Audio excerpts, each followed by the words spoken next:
Bienvenidos al podcast de Alfa Anestesia, donde vamos a discutir todos los secretos y dilemas de la anestesia para que tú saques tu mayor potencial. ¿Cómo estás, Camilo? Muy bien, me encuentro bien en estos momentos, así que ansioso por el tema que vamos a tocar hoy día, un tema muy frecuente, así que todos y cada uno de nosotros hemos vivido esto y esperemos que veamos los factores y las cosas que podamos hacer para poder prevenir el tema. Oye, sí, yo creo que esto es algo que a todos nos ha pasado alguna vez Sí, de todas maneras. y a todos nos ha generado un poco de ansiedad en el momento, quizás. Oye, pero no hemos dicho de qué vamos a hablar. Ah, verdad, ya, dale. Así que hoy día vamos a hablar de laringoespasmo. Así que, Lore, ¿te acuerdas tú de algún caso en el que hayas vivido laringoespasmo? Sí, me acuerdo. Mira, la primera vez que lo vi era, bueno, de becada. Estaba ahí de becada, había que extubar al paciente y estaba ahí con mi staff que me dejó, iba en primero, y me dejó ahí tratando de solucionar el problema y yo batallando, como que me miraba de la puerta y yo veía como la saturación bajaba. Y nada, obviamente lo hice pésimo y me dio el topón para el lado y dijo, ya, córrete. A ver, déjame ver un poquito. Va al lado. No fue así como, ya, córrete, topón para el lado y él ya solucionó el problema. Fue terrible porque más encima tú ahí como escuchando el sonido de la saturación Ay, cómo va cada vez bajando. más grave y todo así como, ¿qué voy a hacer? Más encima en primero que no cacháis mucho. Sí. A mí igual me pasó un caso bien particular que recuerdo, una cirugía de mama y por intentar hacerlo mejor se me espasmó al último.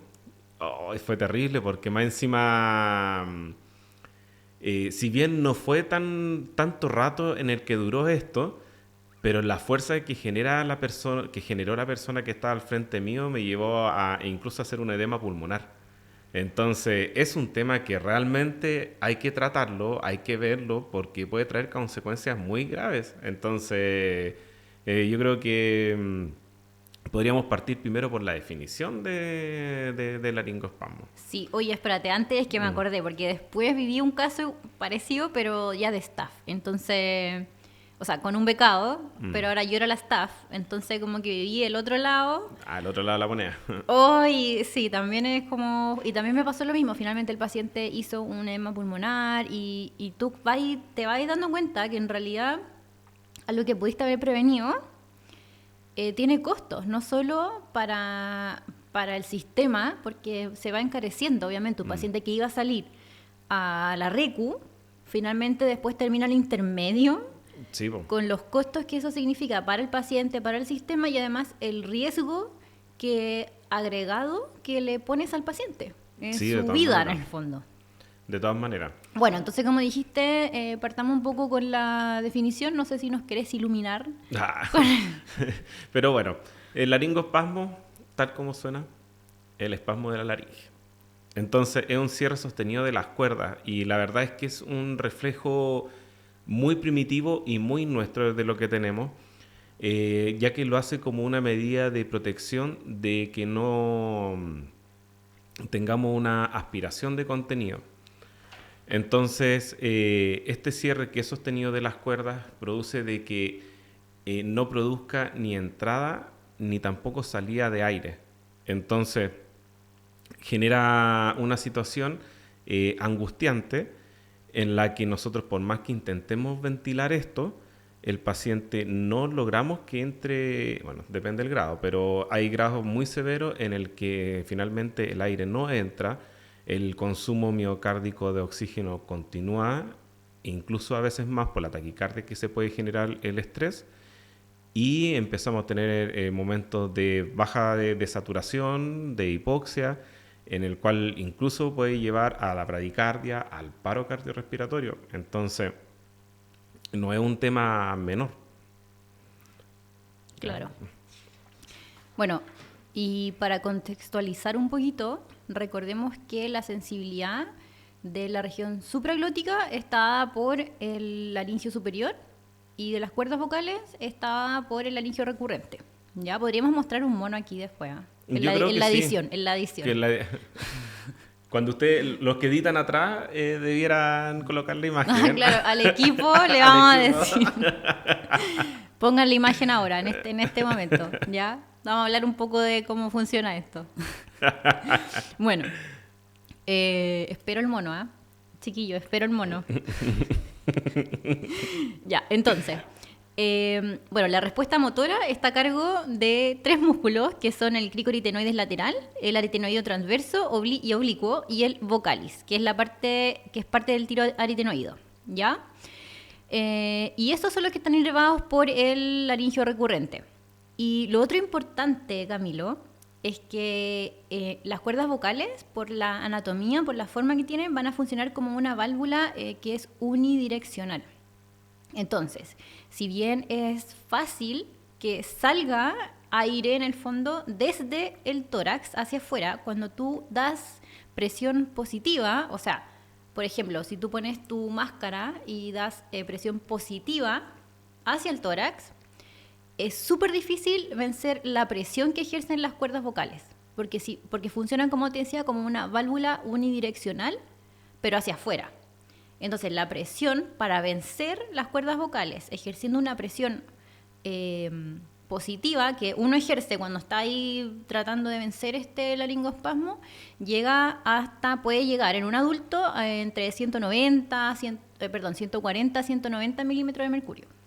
Importante eso, porque en el momento de que uno se encuentra apremiado por la situación y uno quiere ventilar al paciente, uno le coloca la bolsa mascarilla, uno hace la presión con la válvula APL, pero también... Que llega hasta 70. Pero también tenemos nuestro esófago. Entonces, y a veces esta misma situación puede que entre aire al estómago.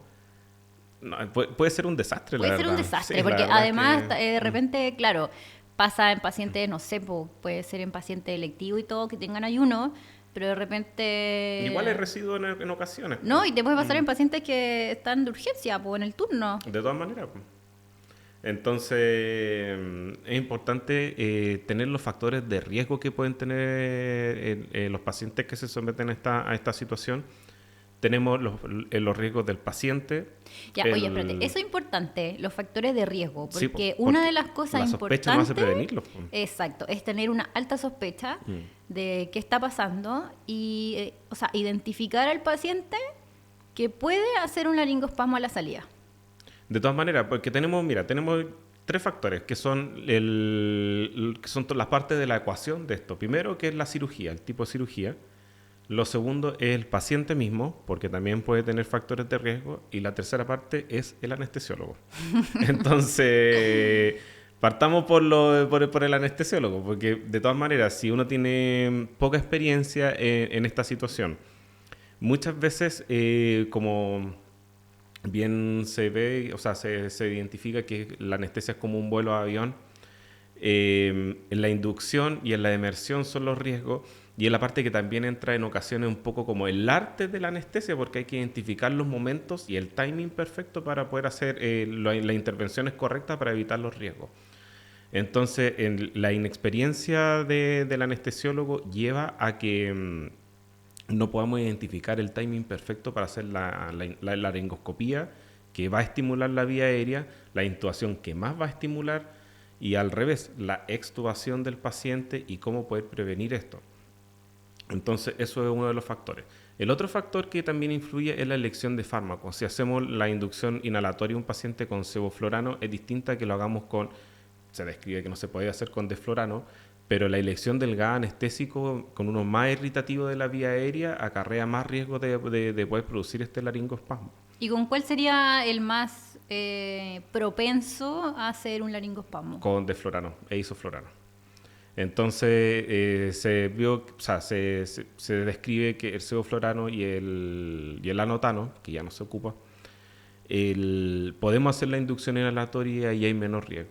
Entonces, de todas maneras, si vamos a hacer esto, especialmente en niños que hacemos inducción inhalatoria, no podemos ocupar el otro gas, porque vamos a tener problemas, vamos a tener mayor cantidad de tos e irritación de la vía aérea.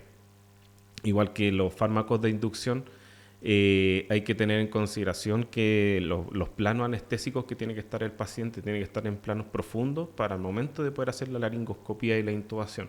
Planos superficiales llevan a que se active este reflejo primitivo de cerrar las cuerdas. Entonces, de todas maneras, el timing, la experiencia de ver al paciente y hacer la intubación y extubación en reiteradas ocasiones te lleva a tener una curva de aprendizaje de cuándo poder hacerlo. Por otra parte, Espérame, antes que avancemos ese punto de cuando el paciente está medio superficial y estimularlo ahí, también o sea, quiero como poner énfasis en ese punto porque de repente... Ay, me atoré. No somos solo nosotros quienes nos ponemos a estimular al paciente, sino que también está el resto del personal, que el paciente está medio superficial y se pone ahí como a estimularlo. Mira, a mí una vez me pasó que el cirujano se operó al paciente una clavícula, ¿ya? También de becada. Y estaba estaba todo bien, esperando que el paciente ya como que empezara ya a responder, a ventilar por sus propios medios. Y nada, me doy vuelta a buscar no sé qué iba a buscar, un fármaco, no me acuerdo cuál. Te juro, fue un segundo que me doy vuelta, vuelvo y estaba el traumatólogo como analizando su clavícula y le hace así: ¿cómo está? ¿Cómo me quedó esto? Y salta el paciente.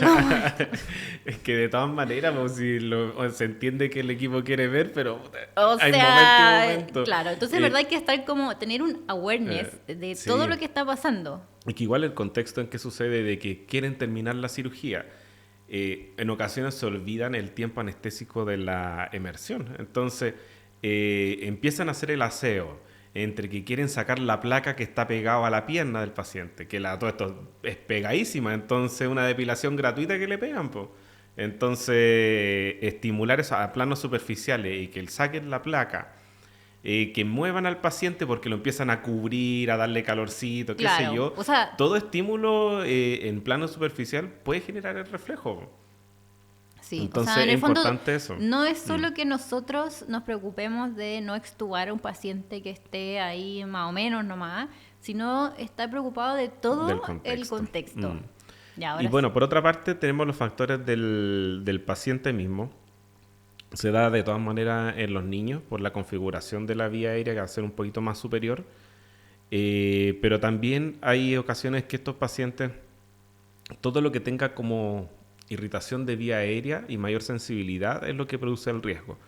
Entonces, los resfriados, por ejemplo, especialmente en invierno en los niños, quedan de 4 a 6 semanas con esta hipersensibilidad de la vía aérea. Entonces, por eso es que preguntamos tanto si están resfriados o no en una cirugía electiva, por este riesgo que puede ocasionar, que incluso podemos llevar al paro cardíaco, o sea, paro respiratorio, paro cardíaco, todo lo que conlleva.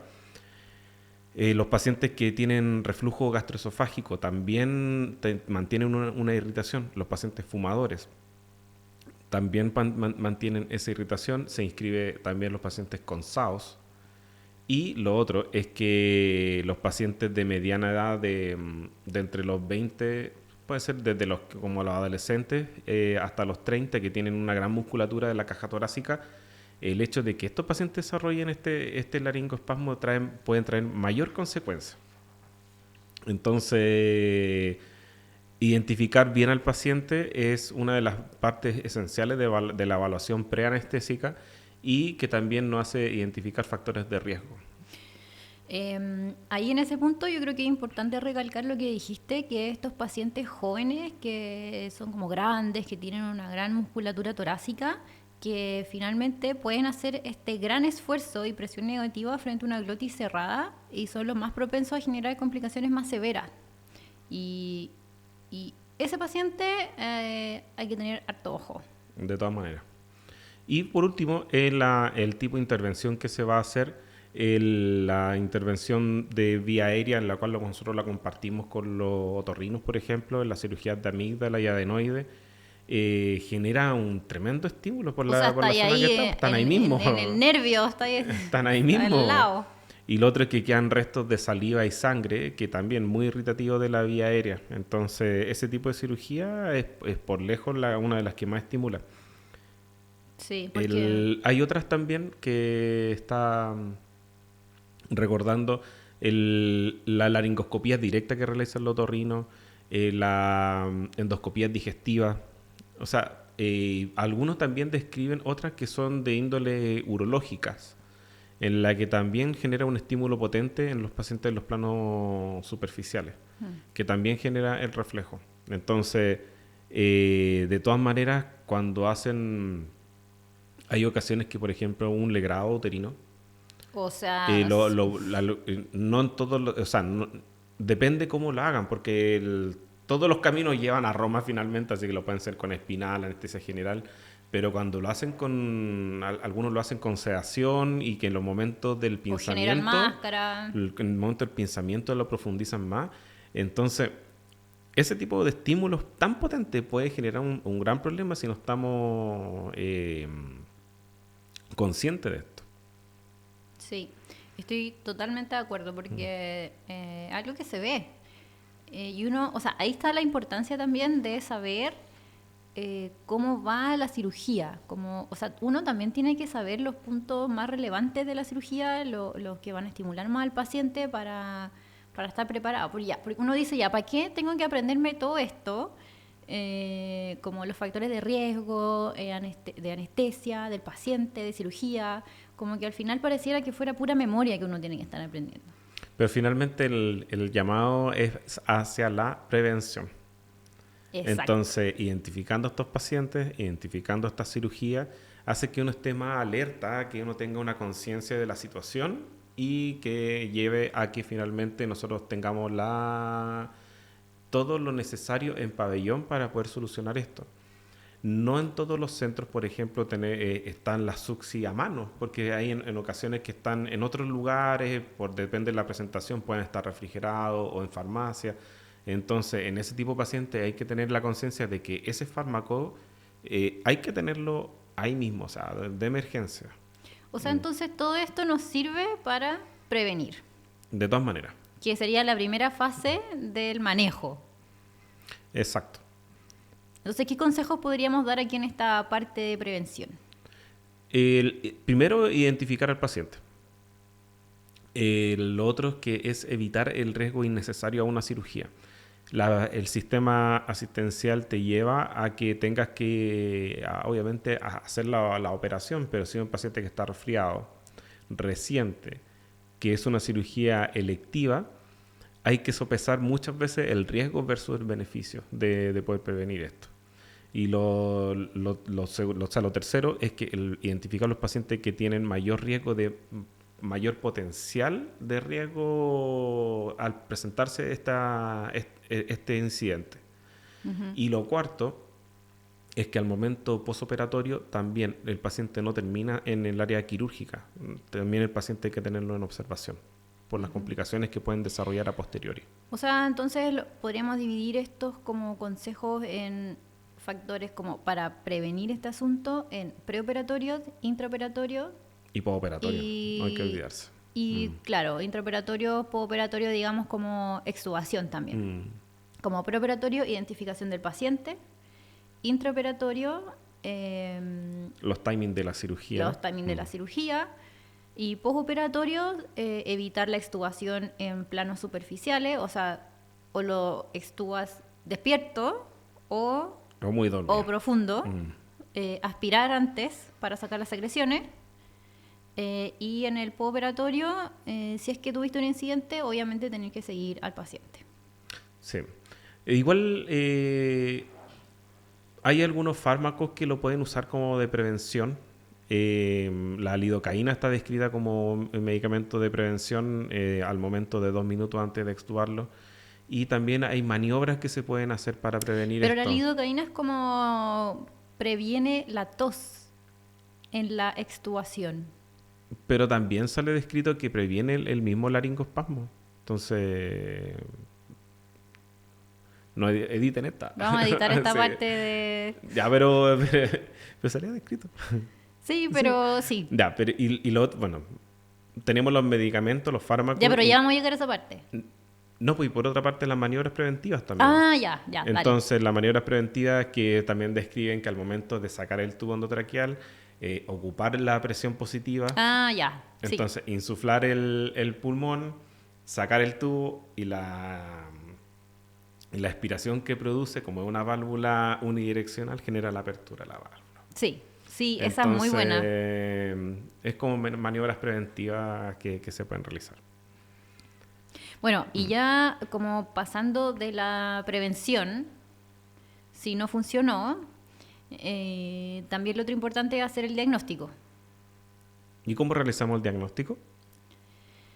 Bueno, primero sabiendo la definición, que ya la dijiste, pero ahí vamos a tener dos presentaciones clínicas clásicas. Uno es el laringoespasmo total y el otro es el parcial. El total se caracteriza porque no hay flujo de aire a través de la vía aérea del paciente. En realidad no hay un sonido, se ve como un esfuerzo inspiratorio del paciente, va a caer en desaturación bastante rápido y distinto a esto tenemos el laringoespasmo parcial, en que va a haber un estridor, vamos a escuchar un sonido del paciente, también va a haber mucho uso de musculatura accesoria, no baja tan rápido la saturación como en el otro caso, pero sí baja finalmente si no solucionamos el problema, pero sí hay un estridor clásico que se logra escuchar porque hay un paso parcial de aire que va a generar este sonido. Importante observar al paciente, porque nosotros escuchamos el monitor, la saturación, pero de todas maneras tiene un delay de 15 segundos a que comience a desaturar. Entonces Sí. hay que mirar al paciente porque hay que ver cómo respira. Exacto. Tiene una respiración paradojal clara. En el total, sobre todo. En el total, o sea, Y puede caer rápidamente hipoxia bradicardia. que de todas maneras.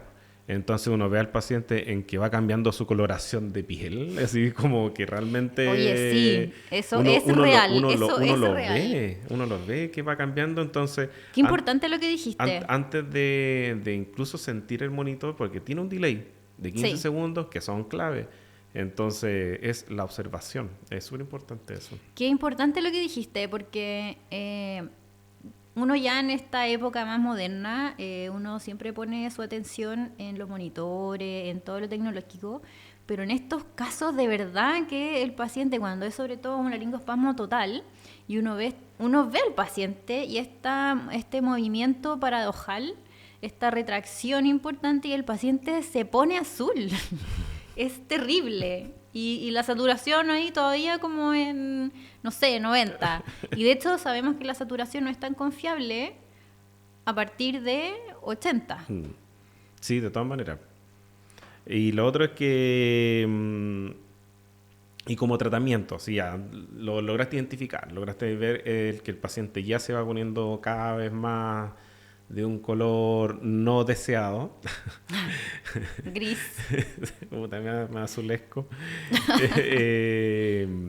¿Qué tratamiento podemos darle a este paciente? Ya, lo primero es detener el estímulo gatillante. Eso es lo más importante.